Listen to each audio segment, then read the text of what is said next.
Contoh aja, contoh. Jangan kau marah, jangan marah. Contoh, lempox, ngelem. Jangan kau ketawa. Lem toh, nah campur lem Korea. Tidak mau terbuka mulutnya. Pas ngelem, mabuk setengah. Dia ambil naik motor. Bayangkan kalau orang mabuk setengah naik motor, dia listrik dikira aspal. Pak, mati kafir kodongo.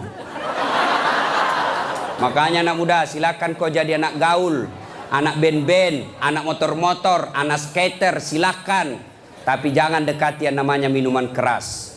Vodka, whisky, Jenever, Donald, topi miring. Saya baca.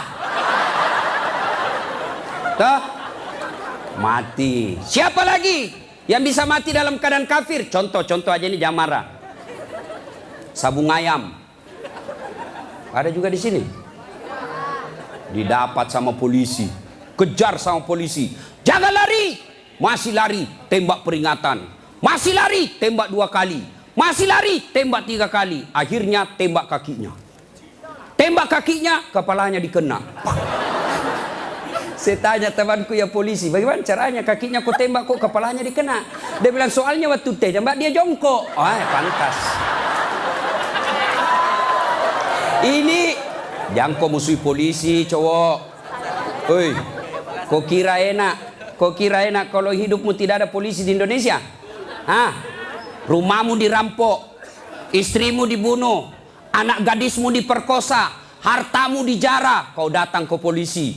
Tolong polisi, tegakkan hukum, cari pelakunya. Apa kata polisi? Mohon maaf, baru saja polsek bubar. Jangan ketawa, saya serius ini.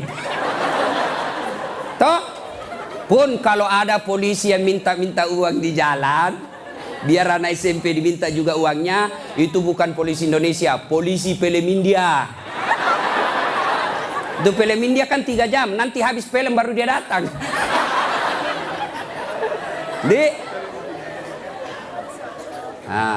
Jadi bisa jadi kita beragama Islam, tapi kemungkinan juga bisa jadi kita matinya dalam keadaan kafir. Wa qala idzan, Allah kemudian berfirman, bismillahirrahmanirrahim. Ya ayyuhalladzina amanu dukhulu fis silmi kaffatan wa la tattabi'u khutuwatis syaitan innahu lakum adu mubin. Wahai orang-orang yang beriman, masuklah engkau ke dalam Islam secara sempurna, bukan Islam pencitraan, bukan Islam pilpres, bukan Islam pilcaleg, tapi Islamlah secara benar. Tuh caleg kalau mau dipilih pasang baleho. Pasang baleho takbir, fotonya dibalik kepalanya, siap jungkir balik untuk rakyat. Pret, beleng-beleng. Tidak. Islamlah secara benar. Wala tattabi'u khutuwatis syaitan, dan janganlah engkau ikuti langkah-langkah setan, karena sesungguhnya setan itu musuh yang nyata bagi kalian. Musuh kalian bukan ulama, musuh kalian bukan ustadz, musuh kalian bukan tentara, musuh kalian bukan polisi, musuh kalian bukan mahasiswa, musuh kalian adalah setan, dan setan itu musuh yang nyata bagi kalian. Kalau saya ceramah seperti ini, ada enggak setan di tengah-tengah kita? Ada. Orang ceramah masa ada setan? Ada, setannya bukan pocong. Tapi apa setan yang ada di tengah-tengah kita? Bentuknya handphone. Apa ibu? Orang sudah ceramah masih sibuk juga. Sudah 55 umurnya siaran langsung juga.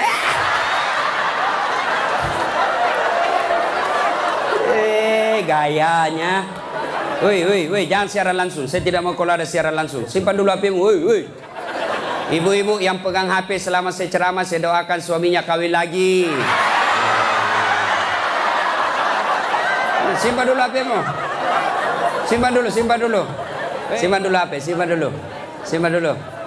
Simpan ya. Bisa? Bu, ada ibu-ibu di Makassar ngefans betul sama saya. Usianya kira-kira 55 tahun. Saya heran, ibu-ibu aja yang ngefans sama saya. Saya lagi ceramah, dia belakangi saya. Barusannya ada orang saya ceramai di belakangi. Ternyata diambil HP-nya, selfie. Baru dia tulis di Facebook-nya latar belakang Das Atlatif. Saya dijadikan background. Kok kira saya pot bunga? Selesai ceramah dia kejar 55 umurnya. Selesai saya ceramah dia kejar. Ustadz boleh selfie? Boleh rame-rame supaya tidak ada fitnah. Sudah dia ganti lagi gayanya. Udah ulang lagi. Ulang Ustadz, jelek saya bilang dalam hati. Biar kau ulang apa? Mukamu yang jelek.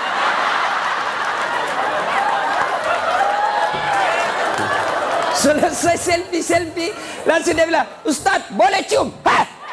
Haram. Nggak boleh. Nggak nafsu Ustadz, cari barakah. Haram.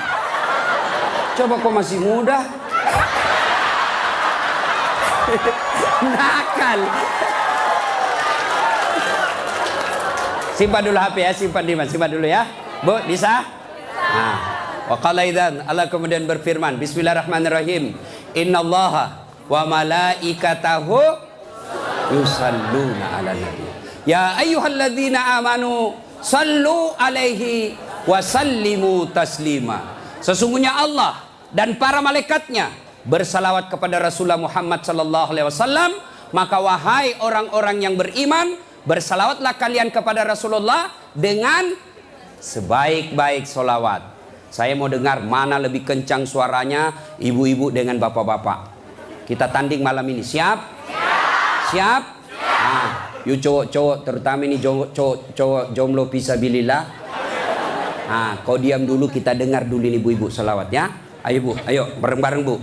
Salatullah salamullah ala toha Rasulillah.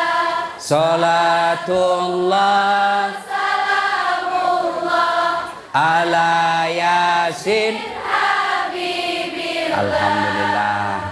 Ini bukan kencang, ini namanya syahdu. Suara begini yang kasih nafsu laki-laki. Makanya cewek, kalau kau ditelepon cowok, jangan kau kasih sahdu suaramu. Assalamualaikum, waalaikumsalam. Bagaimana orang tak nafsu sama kau? Lagi di mana dek? Di rumah aja kak. Kau tegas dong. Sebagai cewek muslimah, jangan kau mendayu-dayu. Assalamualaikum, waalaikumsalam. Lagi di mana? Di rumah. Ngapain? Apa tanya-tanya? Berhenti. Ini waalaikumsalam. Ibu-ibu diam, kita dengar ini cowok-cowok. Ayo, cowok jangan mempermalukan jenis kelamin. Ayo. Ayo. Diam ya, diam. Kita dengar ini cowok. Yuk. Salatullah salamullah ala toha Rasulillah. Salatullah ala yasin. Masya Allah. Terima kasih. Sudah bi bos. Overdosis kok. Kita diam semua. Kita dengar ini di atas.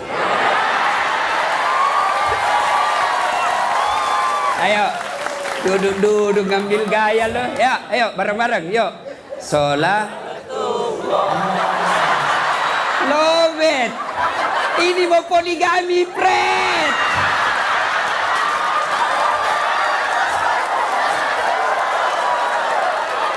Nah,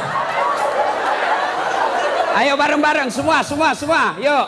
Salatullah salamullah ala toha Rasulillah. Salatullah salamullah ala yasin Habibillah. Alhamdulillah, terima kasih. Dek, bisa ndak bedakan tadi mana suara cewek, mana suara laki-laki?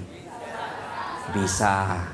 Kenapa bisa? Karena Allah kasih kita telinga yang lengkap sensor pembedanya. Dia bisa bedakan mana bunyi handphone, mana bunyi kentut.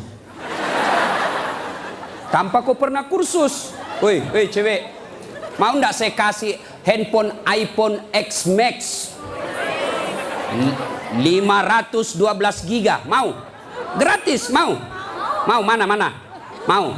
Tapi pulsanya 5 juta ibu, mau? Tapi begitu saya kasih langsung tuli. Nah, mau Mau diapa handphone kalau kau sudah tuli? Halo? Halo? Rusak lagi nih HP. Halo? Buka HP rusak, telingamu masalah.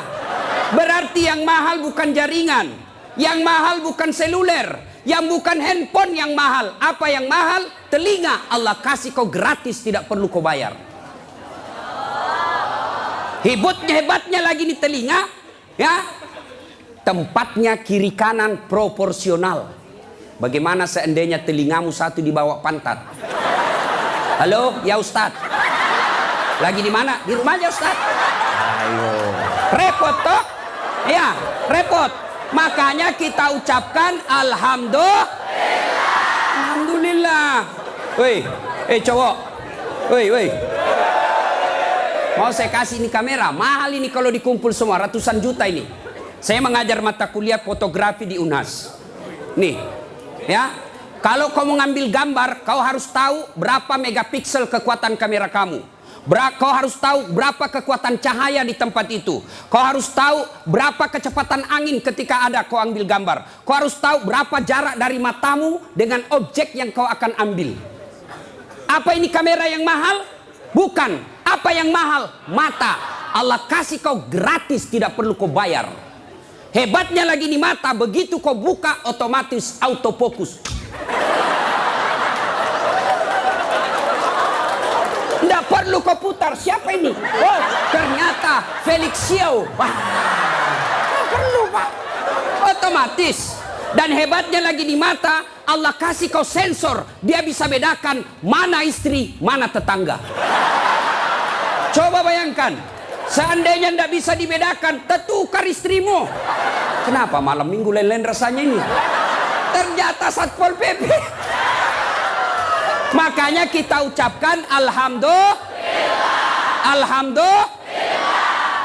Bos, saya mengajar mata kuliah public speaking. Nah, praktikumnya itu pidato di depan saya. Wih, ada cewek, ada kawat di giginya. Saya biasanya di kampung pagar yang dikawat. Ini giginya dikawat. Saya tanya, apa namanya itu, Dek? Dia bilang behel. Oh. Lidah Sulawesi ini, Bos. Jangan kau paksa saya menjadi lidah Solo. Hah? Mahal itu, Dek. Ini 20 juta. Wih, 1 kali umroh. Disimpan di giginya. Saya tanya, sini kau dulu cewek. Kau kira itu behelmu yang mahal? Bukan. Tapi apa? Gigi. Biar kau mau pasang behel harga 100 juta, ndak ada gigimu, apa kau mau kawat? Ayo, berarti yang mahal gigi. Hebatnya lagi di gigi, tumbuh dan panjangnya dibatasi. Pernah enggak kau bayangkan bagaimana seandainya gigimu tumbuh seperti rambut?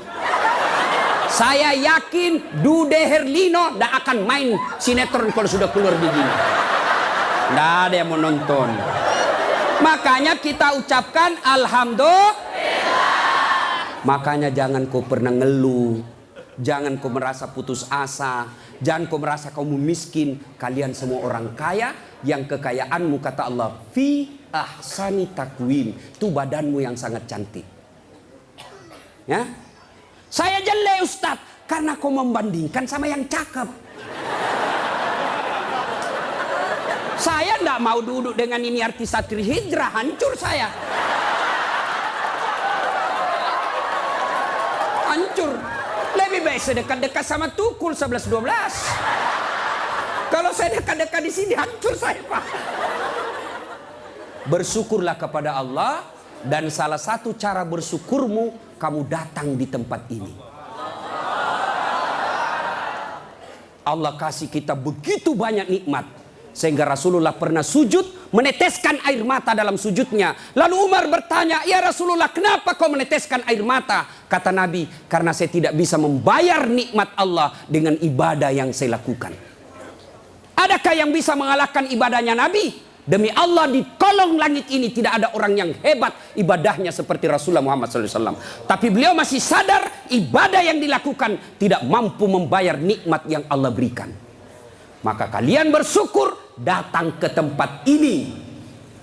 Dengan catatan, setelah kau datang ke tempat ini, sehari sampai 3 hari, kalian dengar dakwah, kalian berzikir, kalian ngaji, kalian mencatat. Ingat, setan tidak pernah putus asa menggoda kalian. Bagaimana cara dia goda? Dia hancurkan pahala-pahalamu. Adakah perbuatan yang bisa menghancurkan pahala-pahala kita? Ada, kata Nabi, sittatu asyain tuhbitul amal. Ada 6 sifat yang bisa menghancurkan amal-amal kebaikanmu. Adik-adik sekalian, kalian pulang ke sini 3 hari kalian bertempur. 3 hari kalian bertempur melawan iblis, melawan kesombongan, melawan kepongahan, meningkatkan kesabaran. Jangan pikir setan putus asa menggodamu. Dia akan goda kamu setelah kau pulang. Dengan cara apa? Dia hancurkan amal-amalmu. Sehingga nanti kau berkata di hadapan Allah, ya Allah, mana pahalaku? 3 hari 3 malam saya dengar dakwah. Allah menyatakan, memang dulu ada pahalamu, tapi hancur oleh karena perbuatanmu sendiri. Apa gerangan yang menghancurkan amal itu? Kata Nabi, 1, al-istighalu bi'uyubil khalq. Suka sekali cerita kejelekan orang, dia lupa kejelekan dirinya sendiri. Gosip, gibah, penyakitnya.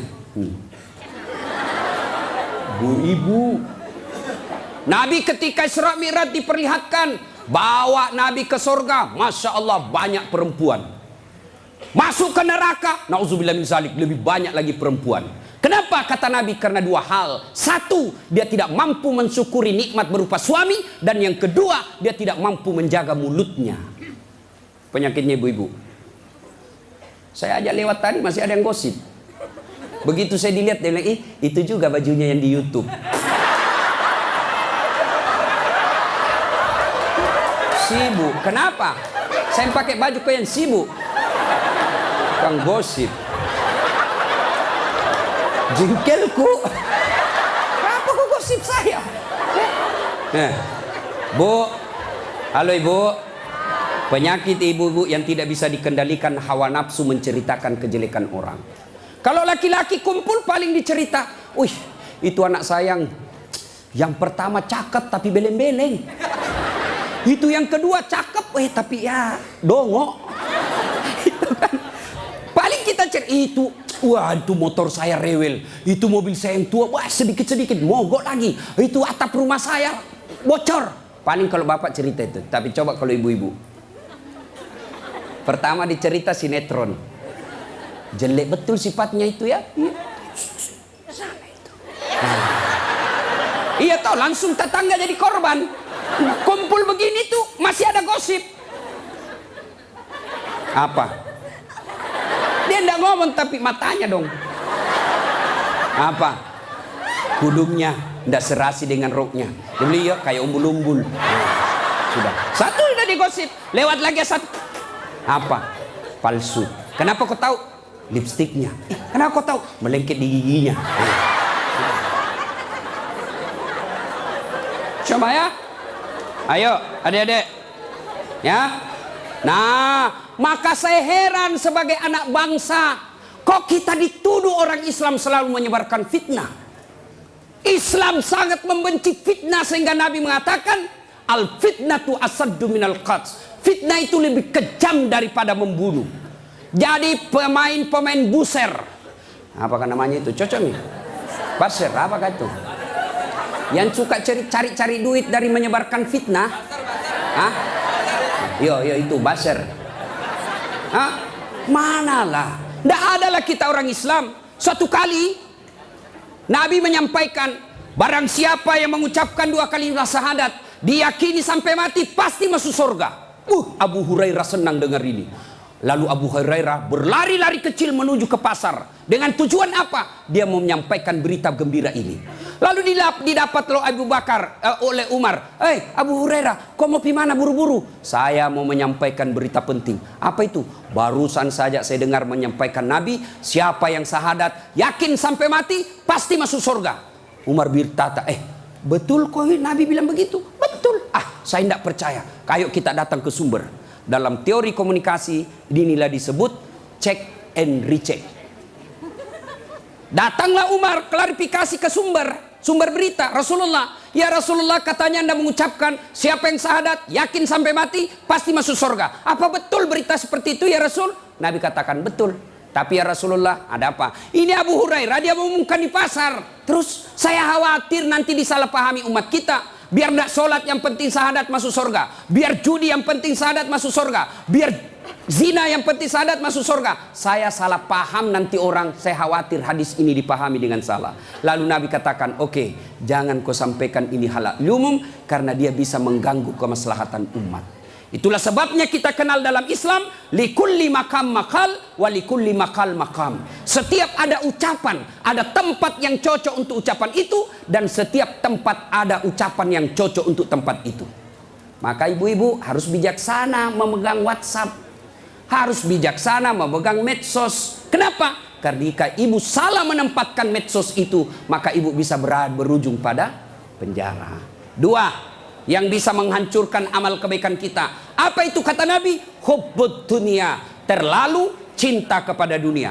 Cinta dunia boleh, cinta dunia boleh. Mana yang tidak boleh? Terlalu cinta kepada dunia. Nah ibu, yuk. Salatullah ala toha Rasulillah. Salatullah ala yasin. Cinta dunia. Mana cinta dunia? Satu, menganggap enteng ibadah. Hayya 'alas shalah. Sebentar, masih panjang waktu duhur. Ini kan sampai jam 3. Cinta dunia. Mana lagi cinta dunia? Ini paling banyak cewek. Mukanya dia tidak terima dengan ikhlas. Mukanya dikira tembok, coklat, biru, abu-abu, krem. Sekarang cewek kan banyak palsu. Bulu matanya panjang, palsu. Matanya biru, palsu. Bibirnya merah, palsu. Pantatnya gabus, palsu. Itu terlalu cinta dunia. Perempuan kan sekarang bingung saya lihat. Rambutnya panjang, mau dikasih keriting. Yang keriting rambutnya dia kasih lurus. Iya kan? Allah sudah kasih yang baik, dia tidak syukuri. Begitu mulai putih rambutnya, stres, dia kasih semer. Kena matamu, cinta. Karena waktu yang sangat terbatas. Yang ketiga, apalagi yang bisa menghancurkan amal ibadah kita? Qillatul haya, kurang rasa malu. Oh, ini banyak di Indonesia. Anggota DPR malu dong, sudah digaji oleh rakyat, uang rakyat, kalian tidur saja. Dedek, pernah dengar cerita anggota DPR di akhirat? Hah? Jadi anggota DPR kan ada penghafal Quran, masuk dalam surga. Begitu masuk dalam surga dilihat, kok banyak anggota DPR di sini? Di negara aku banyak di OTT karena korupsi. Dia pergi protes sama malaikat penjaga surga. Malaikat, kenapa banyak ini masuk anggota dewan dalam surga? Di negara saya banyak yang korupsi. Dia bilang penjaga surga, dah sok ribut. Kenapa? Dia cuma reses, sebentar lagi pulang ke tempat asalnya.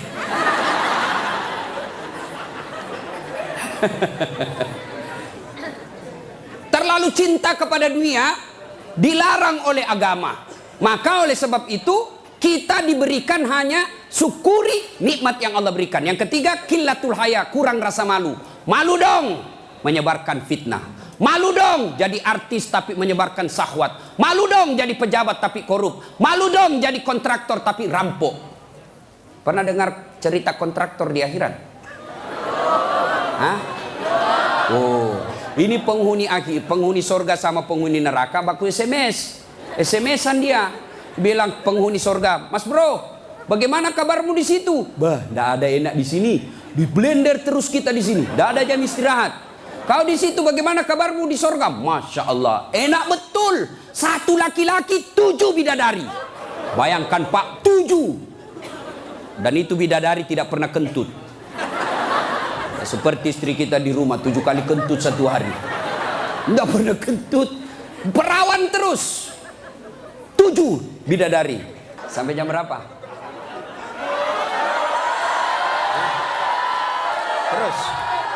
Terus. Lalu kata penghuni surga, wah enak betul di sini. Penghuni neraka, bolehkah kami jalan-jalan ke situ? Boleh. Ya gimana? Penghuni neraka kan kreatif, banyak solusinya. Gimana? Sudahlah, tidak usah cemas. Kami bikin jembatan dari surga, kamu juga bikin jembatan dari neraka. Kita ketemu di tengah. Setuju? Setuju. Lelang proyek. Keluar pemenang tender. Kerjalah. Hari pertama hancur juga ini Ustaz. Aduh. Nasib sial saya ini malam. Uang merah kek.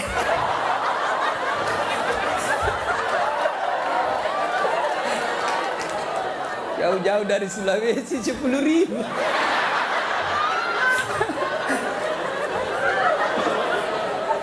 Nah, lalu dia bilang, hari pertama proyek dari neraka selesai 50%. Hari kedua selesai 70%. Hari ketiga tuntas, efektif dan efisien. Selesai proyek. Sampai di tengah dilihat-lihat di proyek dari surga. Kenapa belum mulai-mulai? Dia teriak lah, ini dari neraka. Mas bro, kenapa kau belum mulai proyekmu? Kami sudah sampai di tengah sesuai perjanjian. Kenapa kau belum mulai? Kata penghuni dari surga, bagaimana mau dimulai? Pemborong, kontraktor, pengawas, panitia, ada semua di situ.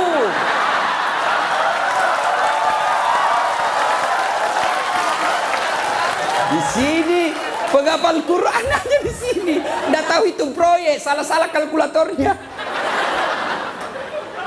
Ya, cinta dunia, ya, kurang rasa malu. Mana lagi yang kurang rasa malu? Kalian cewek. Ayo, ibu-ibu hadir di sini, alhamdulillah. Tapi tolong yang paling banyak kurang rasa malunya sekarang perempuan. Mulai dari cara berpakaiannya. Kata Nabi, suatu waktu nanti perempuan berpakaian tapi telanjang dan mereka menyukainya. Berpakaian tapi telanjang dan anehnya mereka suka. Mana disebut berpakaian tapi telanjang? Lihatlah sekarang. Saya selalu istilahkan, lebih susah lihat paha ayam kampung daripada paha cewek. Yang ketawa, saya serius ini.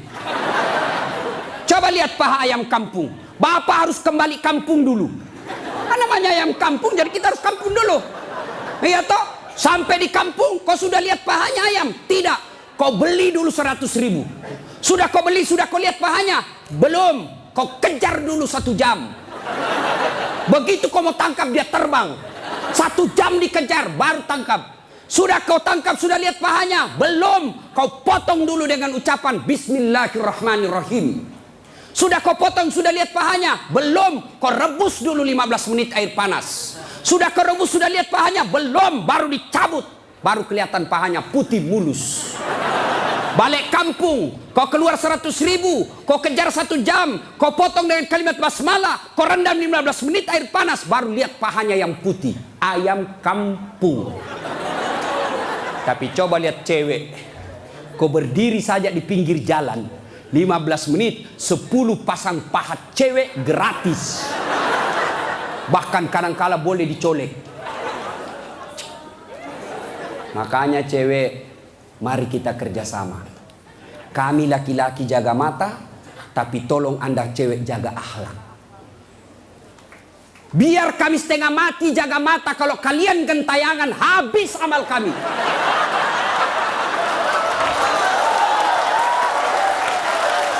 Ya, saya kalau mau pergi mengajar di kampus, saya ngaji dulu beberapa ayat, sholat duha dulu 2 rakaat, baru 1 kilometer saya naik mobil hancur amalku. Sebelah kanan ketek, sebelah kiri dada, di depan paha. Nggak mungkinlah saya jalan terus begini. Tiang listrikku tabrak.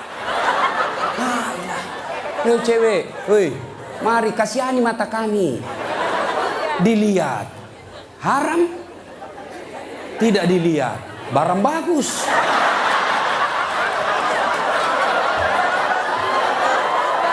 Hei, oke, sekarang banyak perempuan kurang rasa malunya. Dulu. Kalau ada perempuan hamil di luar nikah, dibuang dari kampungnya. Keluar kau menyebarkan aib. Itu dulu. Dulu perempuan meskipun belum pakai jilbab, tapi dia jaga harga dirinya. Saya zaman SMA kan belum ada jilbab. Kawan saya kalau jatuh ballpointnya, kan tidak pakai jilbab. Dia pegang dulu ini, lalu dipegang roknya di bawah, baru dia dongkok begini. Dulu. Sekarang cewek dia sengaja memang itu pakai tipis kecil, jalan dia mau tabrak kita. Hancur. Maka kalian akhwat yang datang di sini pengajian selama 3 hari 3 malam, tolong selamatkan saudara-saudara kalian akhwat-akhwat supaya mereka tidak pakai begitu. Kalian tularkan itu jilbabmu kepada saudara-saudara semuslimah. Jangan kau biarkan mereka, dakwai mereka. Dia mau dengar atau tidak, kewajibanmu sampaikan, soal diamalkan urusan lain. Terutama juga yang pakai jilbab tapi tidak memenuhi syarat. Pakaian jilbab itu, pakaian menurut Islam itu ada 4 syaratnya. Nih dengar baik-baik yang mau bikin baju. 1, syarat pakaian itu nutup aurat. Alhamdulillah kalian semua nutup aurat. Mana auratnya perempuan? Seluruh anggota tubuhnya kecuali telapak tangan. Ustaz itu pakai jilbab, kelihatan lehernya. Tinggal lehernya dibakar nanti. Ya, kelihatan pahanya nanti dibakar. Kalau cewek masih enak dilihat. Ini ada juga orang tua. Sudah mau ada cucunya. Pakaiannya saya tanya, Bu, kenapa pakai begitu? Ibu sudah tua. Dia bilang, ini baru ada. Dulu waktu saya gadis tidak ada begini, Ustaz. Ini namanya bagus dikasih ibu, kasih STNK. Tahu STNK? Sudah tua, nakal kembali. Kasih itu STNK itu buru-buru gitu. Laki-laki mana auratnya? Pusat sampai lutut. Artinya adik-adik, kalian yang sudah mengaku diri hijrah, silakan main futsal, silakan main bola, silakan olahraga, tapi tolong jangan kelihatan pahamu. Pahamu adalah dosa ketika kau kelihatan. Kau suruh saudara putrimu jilbab, kalian main bola kelihatan paha, dosa. Nggak ada nafsu lihat pahaku. Siapa bilang? Siapa tahu ada janda-janda tua sudah lama nggak lihat paha. Bisa jadi. Ya. Yang kedua, syarat pakaian menurut Quran, nutup aurat. Yang kedua, tidak mempertontonkan lekuk-lekuk tubuh. Ada orang pakai jilbab tapi bajunya sempit. Susah jalannya. Coba lihat itu kalau ada pengantin. Pakailah jilbab sakaratil maut. Yang 3 lapis, kuning, biru, abu-abu. Dikasih kiri lagi sedikit. Ada talinya dia ikat-ikat dulu. 2 meter dia kasih di lehernya. Kasih dulu. Mulai tidak bisa goyang tangannya. Bajunya sempit. Roknya sempit. Jalanlah dia bilang suaminya, buru-buru ibu kita ketinggalan. Tunggu dulu Pak. Dongok. Itu namanya beleng-beleng. Tahu beleng-beleng? Dongok. Tahu dongok? Kau lah itu. Ayo. Syarat yang ketiga, cowok juga. Kalian pikir kalau kau cowok berpakaian ketat-ketat tidak berdosa? Dosa juga itu. Yang lebih mencengkelkan itu yang gendut. Masuklah dia di masjid pakai kaos oblong. Begitu dia ruku, mulai mencemaskan. Sujud, ada celengan. Beleng-beleng.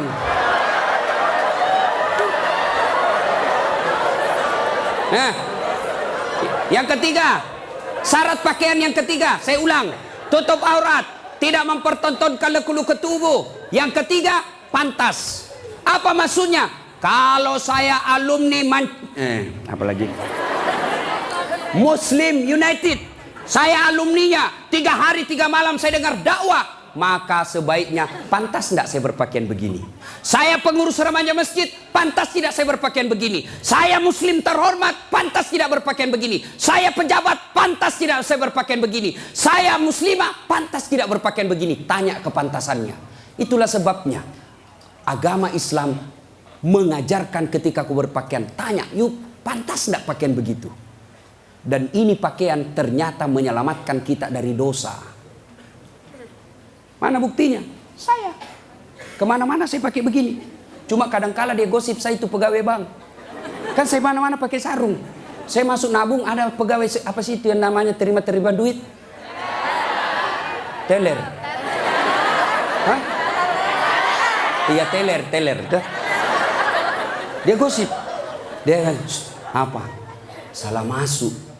Dia kira masjid. Dia kira saya masuk masjid, saya pakai sarung.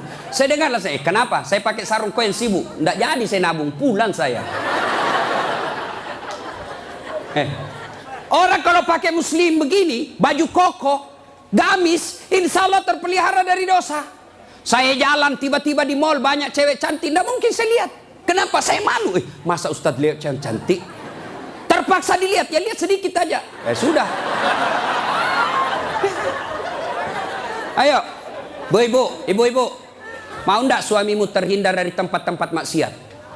Keluar, suruh pakai peci, pakai songkok, pakai gamis. Ndak mungkin dia pakai begini pergi main biliar. Maka suruh pakai itu.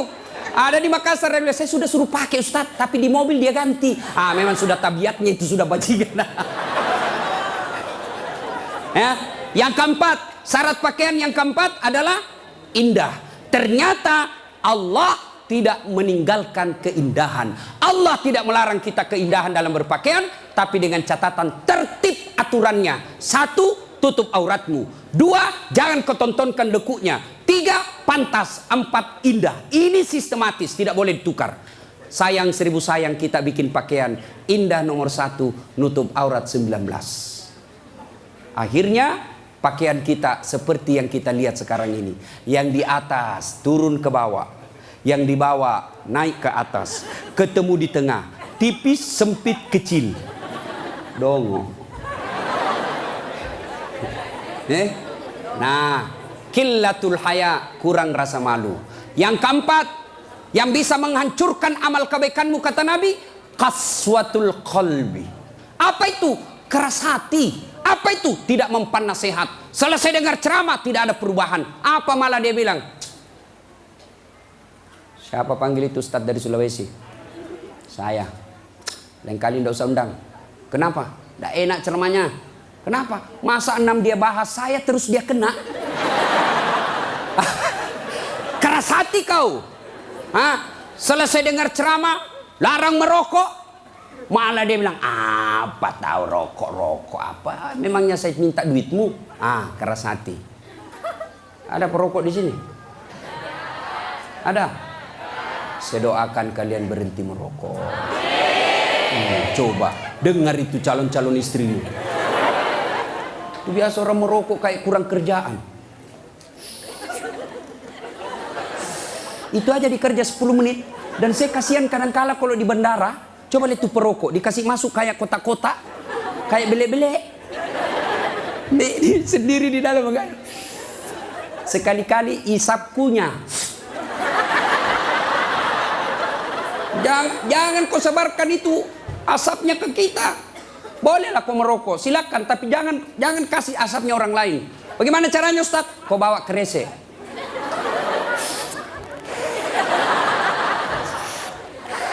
Itu bebas polusi.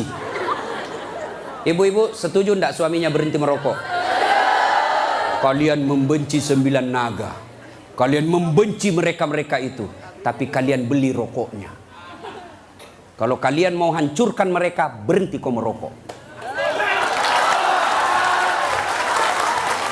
Lebih baik itu rokokmu anak muda, kau tabung, lamar cewekmu. Kau juga cewek, jangan terlalu lama mau dipacari. Ini pacaran Islami Ustaz, pret. Pacaran syar'i. Mana ada pacaran syar'i cilaka? Dengar ini cewek. Kau sudah 2 tahun dipacari tidak dilamar-lamar, berhenti kau. Kasih tahu itu cowokmu. Motor aja dicicil 1 tahun sudah lunas. Kamu sudah 2 tahun dipacari tidak dilamar-lamar. Modal 10.000. Roti 1. Teh botol 1, autan 2. Modal 10.000 malam minggu. Qaswatul qalbi, keras hati, tidak mempan nasihat. Mereka yang selesai dengar dakwah tapi tidak ada perubahan, itu yang disindir oleh Allah. Watawa'un alaihim, A'angzartahum la yu'minun. Kau sampaikan ayat Allah atau tidak, kau ceramai atau tidak, sama saja mereka tidak akan beriman. Keras hati, habis amalmu. Yang kelima, penghancur amal, tulul amal. Apa itu? Panjang angan-angan alias malas. Dan yang keenam, wadzalimun la yantahi. Perbuatan zalim yang tidak bisa dihentikan. Zalim kepada Allah, tidak sholat. Puncak kesaliman kepada Allah, tidak sholat. Ada yang malas sholat di sini? Ada? Hei adik-adik, mau jadi direktur, mau jadi pegawai, mau punya rumah yang mewah, gampang. Perbaiki sholatmu. Kecil buat Allah kasih kau mobil, kecil buat Allah kasih kau rumah yang mewah. Allah cuma minta sempurnakan sholatmu. Ada di sini yang tidak ada masalah? Ada? Ini malah muka-muka penuh masalah semua ini. Ayo, mana ada manusia tidak ada masalahnya? Istri cantik, kau kira bukan masalah? Masalah digoda orang, apalagi kalau suaminya jelek, lebih masalah lagi. Berarti bagus kalau istri jelek. Istri jelek dihina orang, kita lagi yang malu jalan sama dia. Duluan aja dek, nanti kita ketemu di gedung.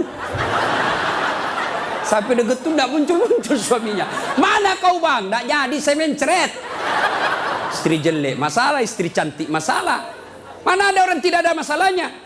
Kita kuliah apa masalah? Mau sarjana. Sudah sarjana selesai masalahmu? Tidak, mau punya kerja. Sudah punya kerja selesai masalahmu? Muncul masalah baru. Apa? Mau jadi kepala dinas. Sudah kepala dinas selesai masalahnya? Muncul masalah besar lagi, mau jadi sekda. Sudah jadi sekda selesai masalahnya? Belum, mau jadi wali kota. Sudah jadi wali kota? Mau 2 periode.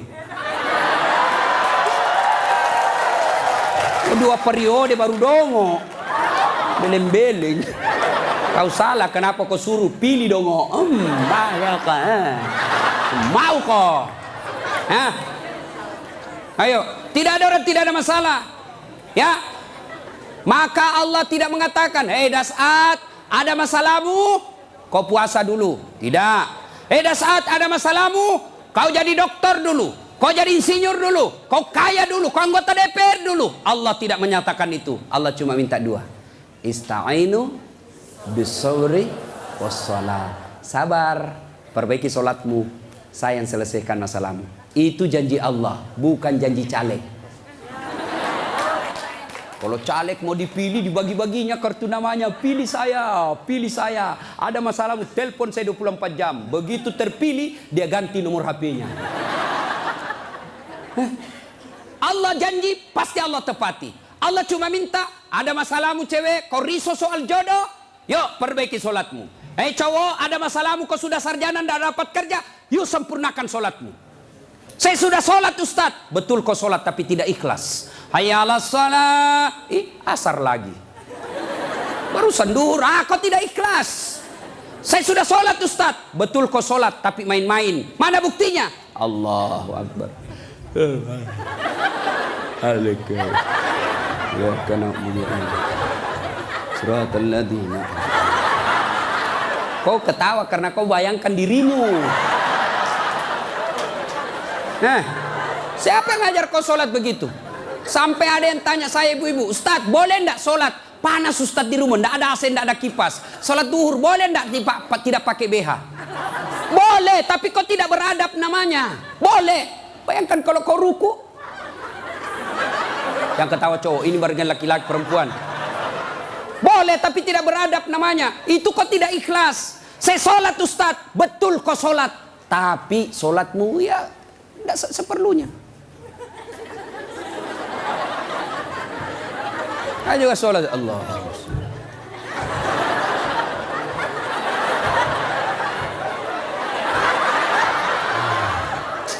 30 tahun kau sholat kalau begini gayamu bos.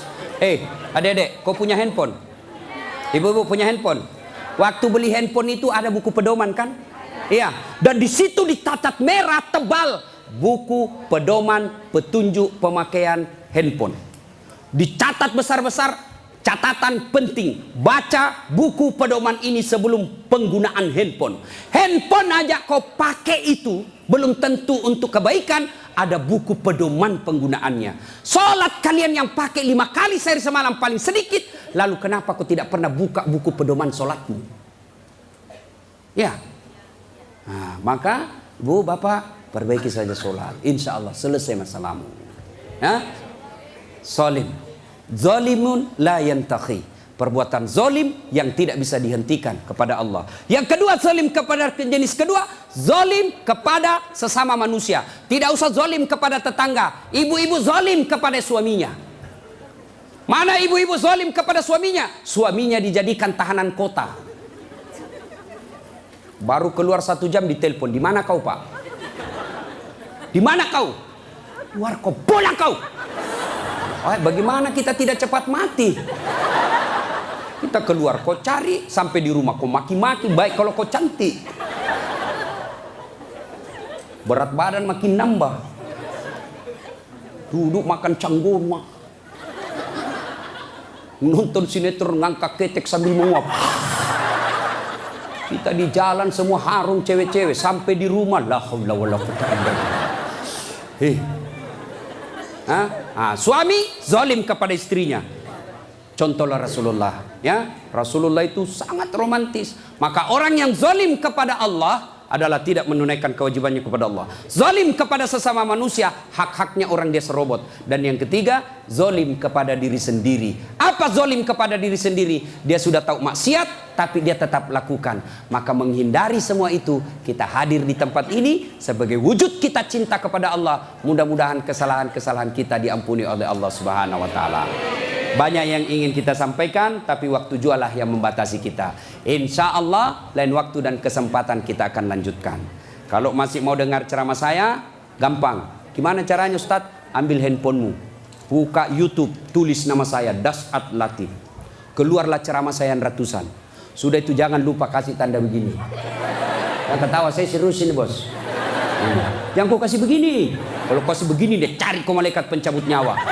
Masa ceramah kau kasih begini? Dah enak perasaan kau lihat ceramah kasih begini bos. Kalau kau tidak senang ya sudah, tidak usah komentar. Nah, cuma cepat habis kuota, 1 jam habis menguras kuota. Maka saya sediakan ceramah yang tidak menguras kuota. Gimana caranya? Follow saya di Instagram. Das'at Latif 1212. Das'at Latif 1212. Sudah ku follow Ustaz, tidak mau tak putar ceramahmu. Hakul yakin dada datamu. Kau beli kuota dulu ya. Nah, sudah ibu bapak, mudah-mudahan ada manfaat.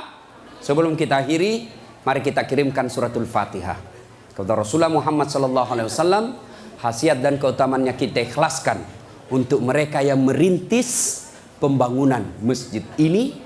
Yang terkenallah masjid ini seluruh jagat Indonesia. Masjid ini adalah masjid pergerakan umat Islam di Yogyakarta. Mari kita doakan. Mudah-mudahan orang-orang yang berpartisipasi dalam pembangunan masjid ini dan pelaksanaan acara ini, Allah mudahkan hidupnya, Allah balas segala kebaikannya, Allah angkat derajatnya, dan jika kelak menghadap kepada Allah, Allah hadapkan dalam iman dan Islam. Al-Fatihah. Bismillahirrahmanirrahim.